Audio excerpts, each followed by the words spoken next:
त्रिया चरित्र किसी को मत बताना। एक पति पत्नी का आपस में बहुत प्रेम था। दोनों एक दूसरे पर पूरा विश्वास करते थे। यहाँ तक कि पति ने अपनी पति के प्रेम के आगे पूरे परिवार को दरकिनार कर दिया था। पत्नी के लिए वह घर के सब लोगों से लड़ लेता था।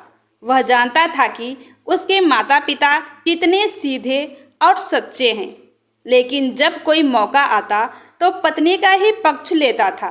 भाई से अच्छे संबंध होने के बाद भी वह कोई विशेष बात उसे नहीं बताता था। अपनी पत्नी को सब कुछ बता देता था। एक दिन वह घूमता हुआ गांव के एक अनुभवी व्यक्ति काका के पास गया। काका बहुत अनुभवी व्यक्ति थे और उसके पिता के पक्के दोस्त थे।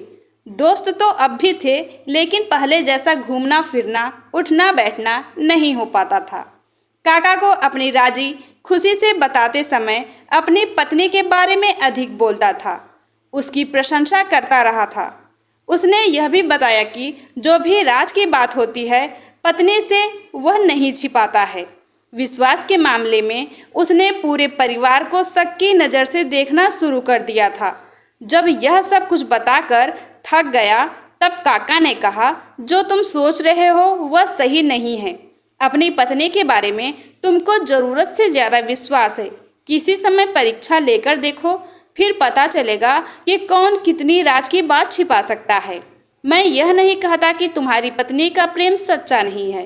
कभी कभी सच्चा प्रेम करने वाला नासमझी में अपने प्रिय का हित करने के चक्कर में अहित कर बैठता है। सारी बात सुनकर वह अधीर हो उठा। उसने जल्दी से जल्दी पत्नी की परीक्षा लेनी चाहिए।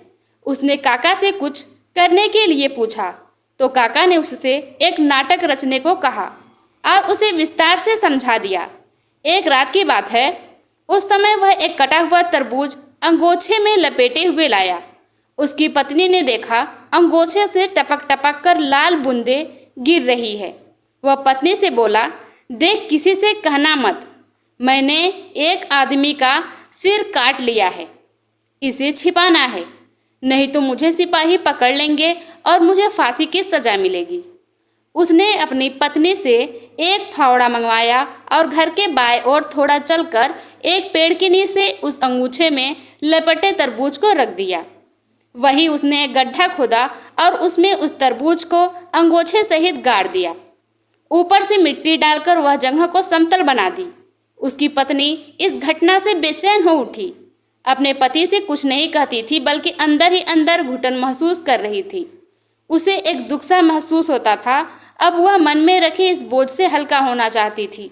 एक दिन उसने अपनी पक्की दोस्त पड़ोसन को यह बात कह सुनाई, देख बहन, किसी से कहना मत, नहीं तो मेरे पति को फांसी हो जाएगी। उस महिला को भी वह बात नहीं पची। उसने अपनी पक्की दोस्त पड़ोसन महिला को यह घटना कह सुनाई और कहा, देख बहन, किसी से कहना मत, नहीं तो उसके पति को फांसी हो जाएगी। इसी प्रकार एक ने दूसरे से, दूसरे ने तीसरे से, तीसरे ने चौथे से कहा और फिर यह खबर पूरे गांव में फैल गई। बहुत सी औरतों ने यह घटना अपने आदमियों से भी कही। एक दिन ऐसा आया जब यह खबर इलाके के थाने में पहुंच गई। फिर क्या था, सुबह तड़के दरोगा और सिपाही उसके घर जा पहुंचे। जब गांव वालों को पता चला तो गांव के तमाम लोग आए। काका भी उसके घर पहुंच गए थे। दरोगा ने सबसे पहले उसकी औरत को धमकाकर पूछा, बता तेरे आदमी ने सिर कहाँ गाड़ा है, नहीं तो तुझे फांसी हो जाएगी। उसने डर के मारे वह स्थान इशारा करके दिखा दिया। जब उस स्थान को खोदा गया तो अंगोछे में लिपटा हुआ एक कटा तरबूज निकला। जब उसके आदमी को डांटा गया तो उसने पूरी घटना कह सुनाई। काका ने भी कहा कि इसने अपने पत्नी की परीक्षा लेने के लिए ऐसा किया था। सब लोग चले गए, दरोगा भी चला गया। वह अपने पति के आगे पानी पानी हो गई। अपनी पत्नी के सामने ही उसके मुंह से निकल गया, तिरिया से राज छिपे न छिपाए।